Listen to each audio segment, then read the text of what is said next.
નમસ્કાર. આધ્યાત્મિકતા અને એકતાના પ્રતીક સમાન દિવાળીના પર્વને યુનેસ્કો દ્વારા અમૂર્ત સાંસ્કૃતિક વારસા તરીકે જાહેર કરાયું.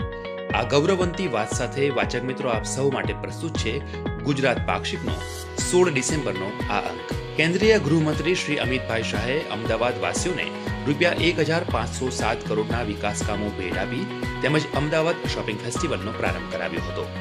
બનાસ ડેરી હસ્તકના ડેરી પ્લાન્ટ સહિતના જન સમર્પિત કરવામાં આવેલા વિકાસ કાર્યો અને અર્થ સમિટની વિગતો આ અંકમાં આપવામાં આવી છે.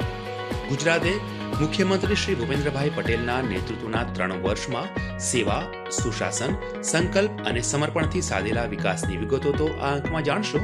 સાથે કચ્છના કેનવાસ પર પ્રકૃતિએ દોરેલા ચિત્રોની ઝાંખી રણોત્સવ દ્વારા માણી શકશો. સરદાર સાહેબની 150મી જયંતિ નિમિત્તે આયોજિત રાષ્ટ્રીય એકતા પદયાત્રા પૂર્ણાહુતિ પ્રસંગ સાથેની બીજી અનેક વિગતો આપ જાણી શકશો. વાચક મિત્રો, સરકારના જનહિતલક્ષી નિર્ણય, વિકાસ કાર્યો, જાણકારી, બુક રિવ્યુ સહિતની વધુ માહિતી માટે ગુજરાત માહિતી ખાતાની ઓફિશિયલ વેબસાઇટની મુલાકાત લો. જય જય ગરવી ગુજરાત.